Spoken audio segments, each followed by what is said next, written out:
Most of the senior officers who served in the wars against the Plains Indians were products of the Civil War. Frontal assaults and dashing charges were commonplace in the Civil War, but were not very effective in frontier warfare. Historian Edgar Stewart provides valuable insights into the nature of war from the Indian perspective. He writes, "Each tribe had its various warrior societies, each which had its chiefs and subchiefs. Some of them were great warriors, but in battle they could not give an order and have it obeyed. Their authority was thus much more apparent than real." It was this lack of discipline that was responsible for the Indians seldom being able to triumph over trained troops in a pitched battle. The Indians saw a battle from the point of view of an individual and was not much interested in group movements and activities. Native American warriors took the offensive mostly for material gain and individual prestige. Success was often counted by the number of horses captured rather than the number of the enemy killed. To qualify as a warrior, which then allowed an individual to wear an eagle feather, aspiring warriors were required to perform an act of bravery in battle for the benefit of the tribe. The highest honor went to those who counted coup, that is, touched a live, armed enemy. Battles between Indians often consisted of opposing warriors demonstrating their bravery rather than trying to achieve decisive military victory. Indian tactics stressed ambush and hit-and-run actions rather than closing with the enemy. Historian James Donovan describes other battles with the Indians, which indicate that had Custer abandoned the offensive at the Battle of the Little Bighorn earlier and dug in, his command might have survived.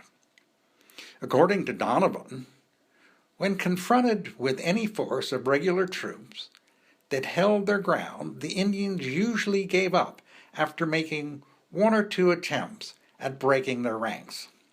On August 2, 1867, 30 soldiers and 2 citizen woodcutters had forded up behind 14 large boxes placed in a semicircle and held off at least 500 warriors for 6 hours.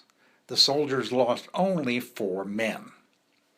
In September 1868, Major George Forsyth and 50 men dug in on a small brush-covered spit of sand in the middle of the dry Arikara Fork of the Cheyenne River and held off 600 warriors, withstanding both frontal assaults and a week-long siege.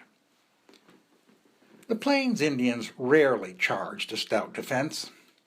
They hit the rear and flanks, probing for weaknesses and creating disorganization and panic by using mobility. They avoided heavy casualties whenever possible. Given their smaller numbers, the loss of even a few men in battle would represent, as a proportion of total population, a catastrophic blow to a tribe, equating to the loss of thousands of their U.S. cavalry foes. At the Battle of the Rosebud in Montana, just prior to the Battle of the Little Bighorn, the Indians broke off battle as the casualties were not considered worth the victory. Man for man, the Indian warrior was vastly superior to the average cavalry trooper. The quality of Custer's troops was appalling. Historian James Donovan writes, "Training in marksmanship, horsemanship, skirmishing, any practical lessons that Indian fighting might actually involve was virtually non-existent."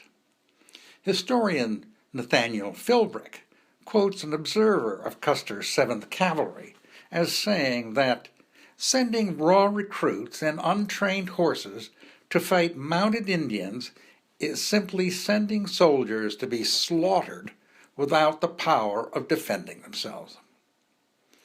Although Indians could win battles, they could not undertake lengthy campaigns. Native American armies could only be assembled for brief periods of time because the warriors also had to hunt for food to feed their families. Ultimately, the Native American warriors were defeated by the superior numbers and material resources of their enemy.